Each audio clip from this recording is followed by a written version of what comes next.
Bonjour à tous, très heureux de vous retrouver. School TV Le Bac, 30 minutes sur la scolarité de vos enfants. À chaque fois, vous le savez, une thématique forte, une initiative sur le plan local et ou national, toujours avec Alix et Nguyen. J'ai failli riper. Oh là là, salut Patrice. C'est pas grave, mais on est en forme quand même. Comment ça va ? Très bien. Allez, c'est parti, le sommaire. Le 5 décembre, vous le savez, peut-être c'est la journée mondiale de l'égalité des chances. L'occasion pour le MAC de faire un état des lieux sur un système scolaire souvent décrié comme inégalitaire. Que disent les chiffres ? Quelles solutions ? On voit ça, bien évidemment, dans un instant. Gros plan dans cette émission sur Ambition Campus. Cette association accompagne depuis 2008 de nombreux élèves vers des formations d'excellence. Avec quelle méthode et surtout quelle réussite ?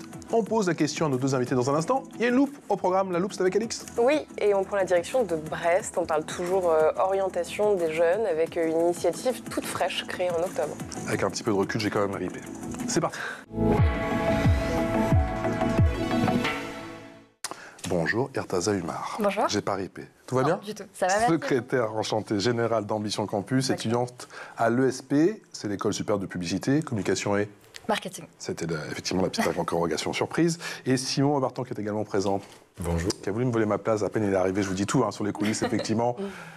À la fin de l'émission, si tu veux, Simon, il n'y a pas de souci. Avec grand plaisir, effectivement, étudiant et membre d'Ambition Campus, étudiant en double licence, tiens, pas une mais deux.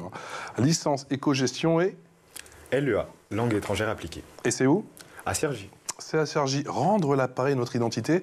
Si j'ai bien compris, c'est votre maxime chez Ambition Campus, chez AC, comme disent les... Chez AC, magnifique. Les vrais, je me sens tout de suite, les vrais ça. Vous faites partie de l'équipe. Tout de suite, je me sens... Alors comment on fait d'ailleurs le comme ça. Les signes, exactement. Ah ouais, non, j'aurais dû m'entraîner, zut. Oui, ouais, j'y suis pas. Vous êtes presque. Ok, j'ai 28 minutes pour m'entraîner parce que là, c'est complètement zéro. Rendre l'appareil notre identité, c'est votre maxime, votre philosophie. En 2025, pourquoi cette phrase sera encore plus d'actualité ? Alors très honnêtement, rendre l'appareil notre identité, pour nous, c'était une évidence parce que la majorité de nos bénévoles chez Ambition Campus ont été bénéficiaires avant d'être bénévoles. D'accord. Moi, par exemple, voilà, ça fait 7 ans que je suis dans cette aventure absolument magique et ça fait 2 ans que j'occupe le poste de secrétaire général. C'est-à-dire que vous êtes arrivé il y a 7 ans, vous avez bénéficié de cet accompagnement ? Exactement. J'ai bénéficié de cet accompagnement quand moi j'étais en première. D'accord. Donc ça a commencé très tôt et en fait je me suis rendu compte à quel point en fait il y avait des gens qui étaient issus de milieux populaires, qui en fait me ressemblaient, qui avaient fait des parcours de réussite et en fait je me suis rendu compte en fait que c'était possible et moi à une échelle personnelle ça a été tellement bénéfique pour moi que je me suis dit voilà j'ai eu cette chance de recevoir donc c'est à moi aussi maintenant de retransmettre. Donc une fois que j'ai terminé donc mes études en tant que lycéenne, une fois rentrée dans les études supérieures, j'ai voulu retransmettre ce qu'on m'avait transmis. La transmission, c'est le maître mot et devenir peut-être une mentor. On dit, c'est féminin, mentor aussi, on peut le dire au féminin ou pas ? On peut le dire au masculin et au féminin. Un mentor, ça marche. Un mentor, ça je savais, mais une mentor, je n'étais pas sûr. C'est quoi les ambitions d'Ambition Campus, du coup ? Les ambitions d'Ambition Campus ? Ouais. Alors nous, on essaye de transmettre des compétences et des codes aux élèves, aux étudiants, pardon. D'accord. C'est à partir de quel âge, du coup ? À partir du lycée. D'accord.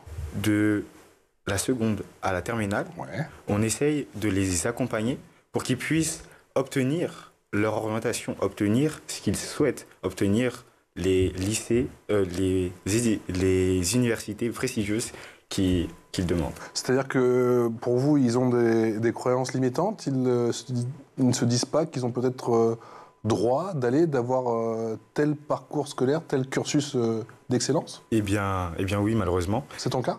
C'était ton cas ? Non, pas exactement, mais comme j'habite à Argenteuil, je côtoie beaucoup de personnes qui, malheureusement, ont subi de l'autocensure. Souvent, ils se disaient « Non, je ne suis pas prêt pour ça, je ne peux pas aller à ça, je ne peux pas aller à Sciences Po parce que, justement, je viens de milieux populaires. » D'accord. Mais pourtant, je pense qu'on peut tous y arriver. On a tous notre place. Il faut juste avoir l'info. L'info, exactement. Être bien orienté. Exactement. Et peut-être faire les bons stages. On va y venir dans un instant, Alix. Et justement, il y a l'autocensure, mais il y a, comme le disait Patrice, le manque d'infos. Comment ça évolue, ça ? Alors justement, donc, pour le manque d'informations, nous, Ambition Campus en tant qu'association se divise en 3 axes principaux. Donc il y a d'abord le mentorat, comme on l'a informé précédemment, qui vise en fait qu'une personne issue d'études supérieures aide et prenne sous son aile en fait un lycéen qui souhaite rentrer dans des milieux d'excellence, que ce soit à Sciences Po Paris, mais d'autres filières en général. C'est dur à trouver les mentors ou ils viennent naturellement maintenant? La famille s'est agrandie, la famille assez. Exactement.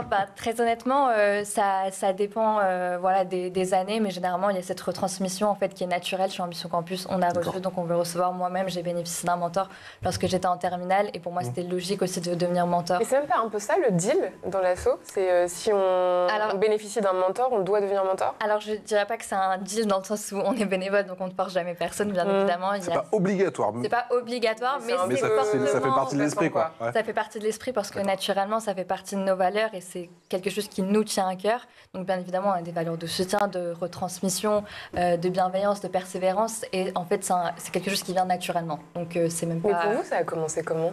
Pour moi, en tant que... C'est-à-dire, comment est-ce que vous avez été approché par Ambition Campus ou... Alors moi, je n'ai été pas approchée par Ambition Campus. Pour être très honnête, pour la petite anecdote, moi, c'est ma mère, en première, qui avait fait des petites recherches, parce que voilà, je lui avais parlé... Elle est bonne, maman. Exactement. Elle est bonne, maman. Elle est là. Je lui avais parlé voilà, que je souhaitais m'orienter vers des filières d'excellence, des écoles de commerce, etc. Pas forcément Sciences Po, mais juste en général.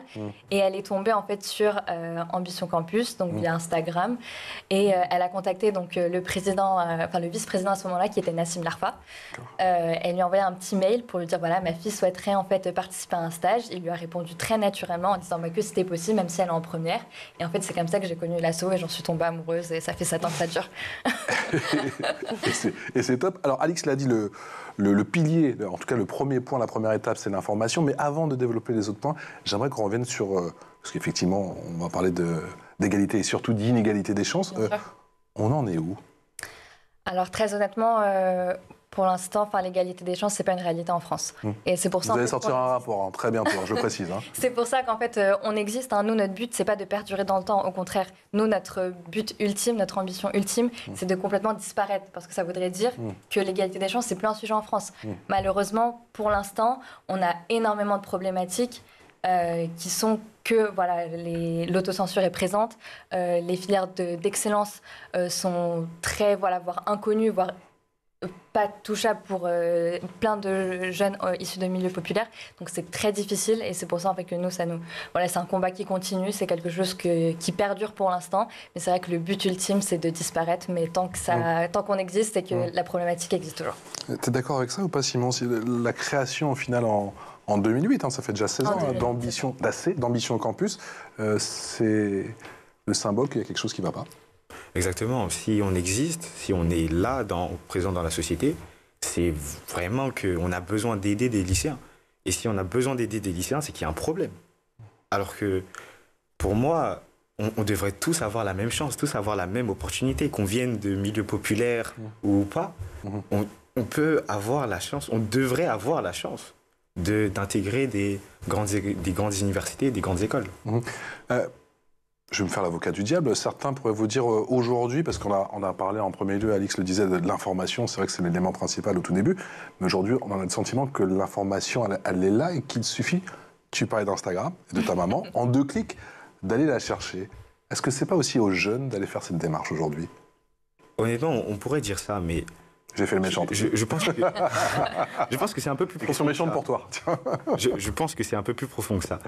Je pense que dans notre société, il y a des codes. Et les codes qui sont valorisés, c'est tout le temps les codes qui ne sont pas accessibles, qui sont accessibles, mais qui ne sont pas valorisés dans les milieux populaires. Par exemple, la prise de parole en public, par exemple, la culture générale, par exemple, et même l'information de l'orientation. Moi, on ne m'avait jamais parlé d'Assas, on ne m'avait jamais parlé, alors qu'il y a des gens... Ouais, des fois, j'ai même l'impression qu'on n'en parle pas du tout d'orientation. Exactement. C'est rien du tout. Ouais. Et alors qu'il y a des gens, depuis leur naissance... Ils sont conditionnés, on leur parle, ils sont baignés dans une certaine culture. Alors que, par exemple, mon prof, il voulait que j'aille en BTS. Je ne dis pas que c'est mal, mais il voulait me pousser vers la BTS, vers les filières BUT, DUT. Alors que... Mais pourquoi, à votre avis? Je pense qu'il ne voit pas... Il n'a pas vu le potentiel? Il n'a pas vu le potentiel de une, et je pense qu'il s'est un peu... T'as mis dans une case? Exactement, je pense que c'est ça. Au programme, 3 thématiques clés, parce que je veux parler bien sûr des stages de la Toussaint, on a parlé de la prise de parole très important, de la culture générale, ça aussi c'est important, et de l'orientation bien évidemment. Extrait, ça donne ça. Pour ce stage, je m'attends à ce qu'on nous donne les clés principales pour être à l'aise à l'oral. J'aimerais bien en fait, avoir une voix qui porte assez pour qu'on m'entende bien et que ce soit logique et clair pour tout le monde. Apprendre des choses que je sais pas. J'espère améliorer mon éloquence, mon vocabulaire. Améliorer ma prise de parole en public, mon français aussi. Adapter mon langage, c'est-à-dire vulgariser mes propos. Aussi, en vrai, j'espère que ça, c'est un peu une safe place. Que moi, en fait, on soit dans un bon environnement, etc. Et bon, après, vu la situation, comme elle est magnifique, c'est sûr que ça va se passer comme ça.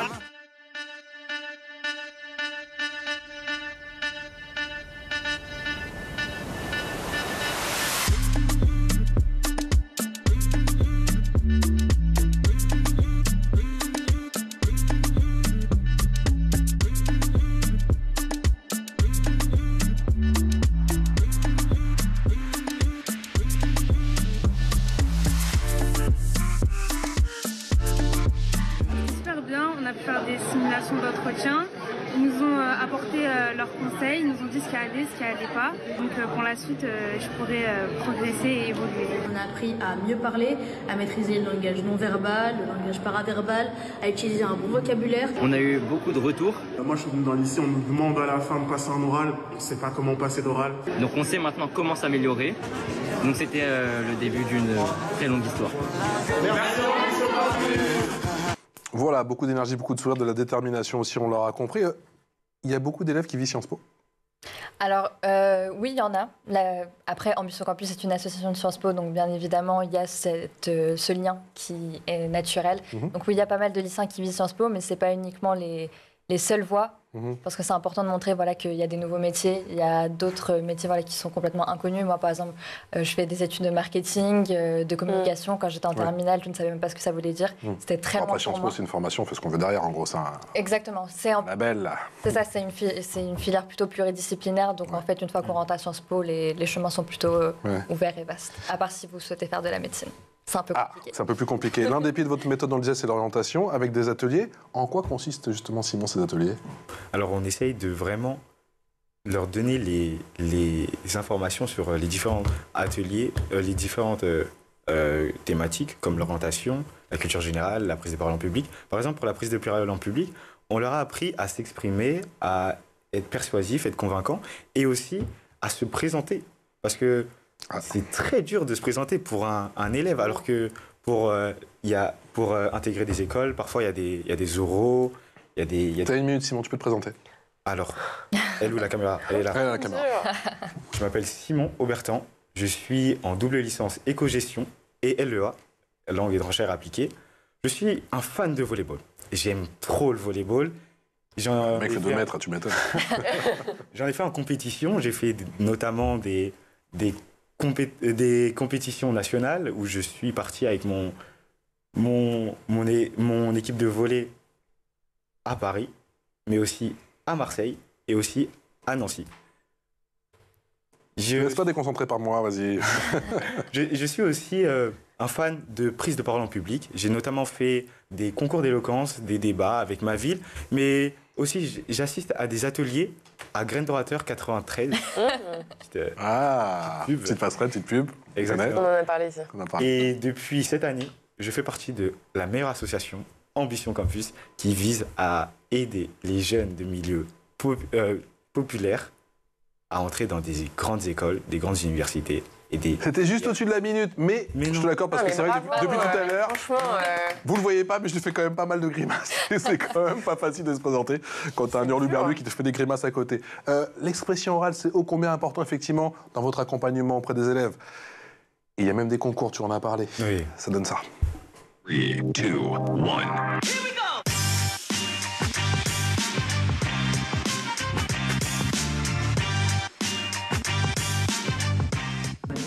Aujourd'hui, je prends la parole en tant qu'étudiante engagée, issue des milieux populaires et membre de l'association Ambition Campus. Nous allons nous interroger sur la question du pouvoir. La quête du pouvoir nous corrompt-elle? Comment obtenir le pouvoir en partant de rien? Une question est centrale à mon discours. Dans quelle mesure la détention du pouvoir des autres est une source d'oppression pour nous? Mon objectif aujourd'hui est de démontrer que nous avons un rôle à jouer et notre place dans les débats nationaux. Mais d'ici là, n'oubliez pas, comme l'a dit Gandhi, il faut être le changement que l'on veut voir dans le monde. 3, 2, 1. Et Irtaza, Simon vient de le dire, donc vous les aidez à prendre la parole, vous leur donnez les clés. Par quoi ça passe aussi le fait de démystifier des grandes étapes comme le concours, qui peuvent être en fait le premier élément qui fait qu'on s'autocensure, quoi? Oui, bien sûr. C'est vrai que le premier constat que nous, on a eu pour se focus sur des problématiques telles que la prise de parole en public, etc., ça part d'un constat. C'est que malheureusement, on s'autocensure aussi à ce niveau-là. En fait, quand on vient de milieux populaires, on se dit qu'on n'a pas le droit à la parole sur certains sujets. En fait, on a l'impression qu'on ne se sent pas légitime de parler ou d'aborder certaines thématiques. Le sujet étant que nous, dans nos concours d'éloquence personnelle, on évoque des thématiques qui nous sont propres. Quelles thématiques? On parle par exemple d'immigration, de pouvoir, d'éducation. Ça peut être très large et en fait, on accompagne nos lycéens pour trouver leur voix, littéralement leur voix sur scène, pour qu'en fait ils puissent parler de ces problématiques-là, mais pas par le biais d'articles, médias, etc., mais par leur propre voix à eux. Et c'est ça qui est important et c'est ça qui est magnifique aussi, c'est qu'en fait ils se découvrent des styles d'art oratoire. L'année dernière, par exemple, on a eu un magnifique concours d'éloquence qu'on a organisé. On a trouvé des lycéens qui se trouvaient vers un style plutôt de slam, d'autres plutôt lyrique, plutôt politique, ou plutôt plus affirmé. C'est quoi ton style, toi? Alors moi, Allez, dis-nous. Alors très honnêtement, moi personnellement, je suis plutôt quelqu'un d'assez classique. Allez. Mais c'est vrai que l'année dernière, il y a eu un magnifique orateur, Shadi, qui a fait un discours basé sur du slam, où en fait, il y avait énormément de rimes, et c'était tellement rythmé, tellement magnifique. Rythmé, poétique. Et très poétique, et pour autant, malheureusement, il n'a pas fait partie du podium lors de la finale, mais c'était vraiment un discours très émouvant, et en fait, le fait qu'il ait pu apporter sa touche personnelle du slam qui lui tenait à cœur à un concours d'éloquence qui était à Sciences Po, qui est quand même une institution assez prestigieuse, ça a montré en fait qu'on pouvait avoir l'équilibre parfait des deux mondes. Simon, c'est quoi ton style?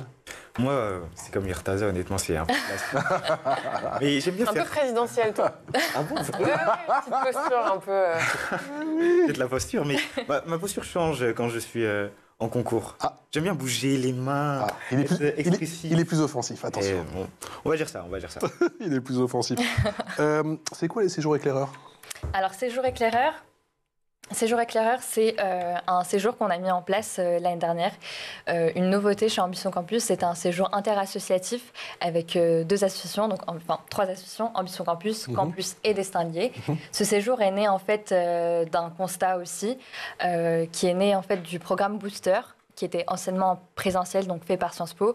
En quelques mots, le programme Booster, c'était une semaine intensive qui était dédiée pour les admis à Sciences Po Paris, qui était en présentiel. C'était une semaine assez intensive au campus de Reims. C'est abandonné? Alors ça a été entre guillemets abandonné dans le sens où maintenant il est passé en distanciel. Sauf que en distanciel, on ne vit pas du tout la même expérience qu'en présentiel. Pendant le Covid, oui, certes, on était dans une crise, donc c'était obligatoire que ce soit en distanciel. Mais il n'a jamais été repris en présentiel, malgré nos nombreuses relances à Sciences Po, pour l'égalité des chances. Malheureusement, on s'est rendu compte que c'était pas une priorité pour eux. En tout cas, c'est comme ça qu'on l'a vu. Donc on s'est dit très bien, vous ne le faites pas, on va le faire, parce que ça fait partie des freins aussi de l'égalité des chances. En fait, on ne donne pas cette chance aux jeunes lycéens issus de milieux populaires qui visent des grandes écoles, de l'accompagnement nécessaire pour entrer et favoriser leur insertion académique. Et c'est gratuit pour les boursiers, séjours éclaireurs, ça donne ça. Bien sûr.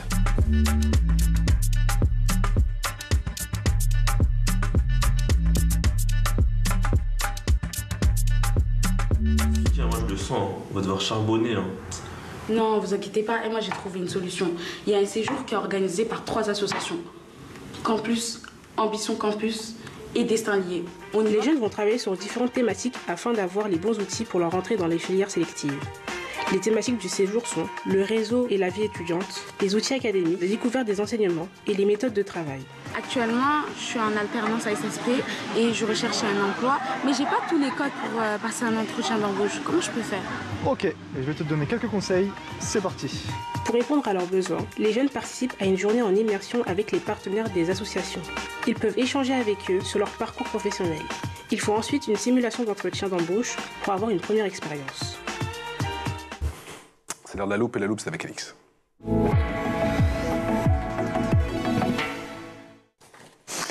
Alix, à Brest, une nouvelle initiative se met en place pour répondre aux besoins d'orientation professionnelle de la jeunesse. Et oui, l'association Échange avec les pros vient tout juste d'être créée. Elle s'est donnée pour objectif d'accompagner les jeunes dans leur choix de parcours professionnel, en particulier ceux issus des milieux défavorisés. Ce projet fait suite à un succès rencontré lors des entretiens de l'excellence à Brest, qui depuis 2018 a permis à des centaines de jeunes de rencontrer des professionnels et de découvrir tout un tas de métiers. Aujourd'hui, l'association veut aller plus loin en structurant ses actions pour offrir une palette encore plus large de métiers, de secteurs parfois méconnus et d'entreprises locales qui recrutent, c'est important. D'ailleurs, le projet s'adresse aux jeunes, bien sûr, de la 3e à la terminale, mais aussi aux personnes en reconversion professionnelle. Et quelles sont, Alix, les actions de cette assoce? Eh bien, le projet principal sera d'organiser 1 à 2 événements chaque année. Ces journées seront l'occasion pour les participants de rencontrer des professionnels de tous horizons, de discuter de parcours possibles et de recevoir des conseils avisés, bien sûr. L'association est aussi à la recherche de ce qu'elle appelle de grands témoins à inviter, un par événement, autrement dit des entrepreneurs à succès pour inspirer et partager leur expérience. Le premier grand événement de l'association se tiendra en mars 2025 à la Brest Business School. Il y aura des professionnels de différents secteurs allant de l'artisanat à la haute technologie. Les métiers de la culture ou du sport seront aussi représentés. Et Échange avec les pros n'a clairement pas l'intention de se limiter à ces événements. Et non, l'association prévoit également des rencontres plus ciblées avec des focus sur des secteurs spécifiques. Par exemple, une poignée de jeunes aura l'opportunité de rencontrer des experts d'un domaine précis. L'ambition est de mettre en place un soutien durable pour l'orientation professionnelle. On écoute Maureen Arvor, présidente de l'association. Donc l'objectif de cette association est d'aider les jeunes et les personnes en reconversion dans leur orientation et également de lutter contre les inégalités des chances face à l'orientation. Donc pour cela, nous allons faire plusieurs événements dans l'année et donc notre premier événement aura lieu au mois de mars dans une école de commerce. Nous inviterons dans un premier temps donc un grand entrepreneur pour qu'il nous parle de son parcours. Et ensuite, pendant 2 heures, les jeunes vont pouvoir s'inscrire pour découvrir à peu près une vingtaine de secteurs d'activité pendant le reste de la journée. Nous sommes à peu près une quinzaine de bénévoles à œuvrer pour l'association et l'équipe continue de s'agrandir. Et notre objectif est de pouvoir réaliser à peu près 10 événements dans l'année d'ici 1 an et demi. Irtaza, on a parlé orientation en termes d'études supérieures, mais est-ce que vous leur faites aussi rencontrer des professionnels ? Oui, bien sûr. Donc nous, on a tout un pôle alumni en fait qui s'occupe notamment donc de l'insertion professionnelle. Mais c'est vrai que via les tours d'orientation, etc., on peut avoir en fait cette opportunité-là d'élargir en fait le réseau de nos jeunes. Et donc oui, c'est quelque chose, c'est une problématique qu'on fait face parce que c'est important aussi pour les vœux Parcoursup qu'ils ont conscience en fait de toutes les filières possibles qui existent. Est-ce que Rimka, célèbre rappeur, Rimka, on l'embrasse, c'est le parrain ou c'est le mentor de quelqu'un? En tout cas, je crois qu'il anime des masterclass. Ouais, il va animer une masterclass ce samedi-là. Exactement. Après, je ne sais pas quand est-ce que va être diffusée l'émission, mais on est le 5 décembre, monsieur. On est 5 décembre. En tout cas, il a animé une masterclass. Et c'est vraiment bien parce qu'il va parler de son parcours, de comment il a grandi. Et notamment, il va faire comme Nassim Larfa, qui l'a fait l'année dernière, une masterclass. Et comment s'appelait Nesrin Slaoui. Nesrin Slaoui aussi. Et c'est fait par le pôle partenariat. Ils recrutent. Ils invitent des gens, des professionnels et des personnes qui sont animées par l'égalité des chances pour venir parler aux lycéens et les inspirer. Des personnalités comme Rimka qui viennent faire des masterclass, justement, c'est un développement important, justement, pour AC. Oui, c'est important parce qu'en fait, on se rend compte que c'est des personnalités qui ont eu des parcours similaires en fait aux nôtres, et c'est pas forcément cette vision forcément qu'on a des choses. Et c'est toujours intéressant, voilà, de par Nesrine Slaoui, Rimka, qui partagent en fait leur parcours et les freins qu'ils ont pu rencontrer. Ça nous permet aussi de créer un lien et de voir aussi que il y a toujours de l'ambition, il y a toujours de l'espoir, et que même si c'est des chemins qui ont l'air inatteignables, et finalement c'est toujours possible. On a pas mal parlé des freins, mais on n'a pas beaucoup parlé d'argent. Oui. Alors c'est vrai que c'est délicat ou pas? Non, c'est pas délicat. En général, pour l'association, nous, généralement, on fonctionne en fonction des appels à projets, notamment. On a eu la chance, via le séjour éclaireur, par exemple, de le présenter à PwC, qui avait un appel à projet. On a donc réussi à gagner quand même, à élever une somme de quand même 15 000 € pour bénéficier, pour financer ce séjour. Donc non, c'est pas du tout un sujet touchy, au contraire. Et sur les 150 €?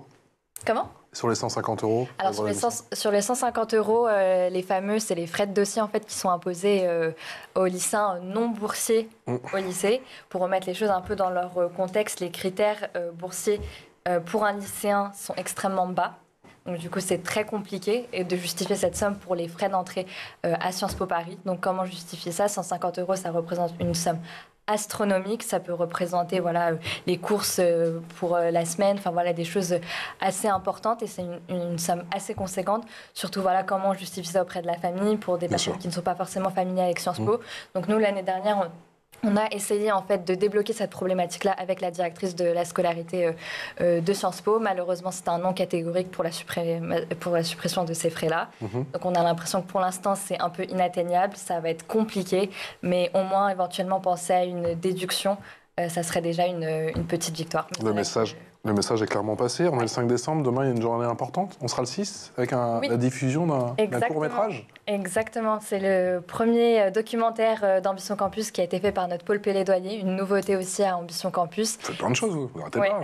Oh, dis donc. On ne s'arrête pas, c'est la vision qu'il faut avoir.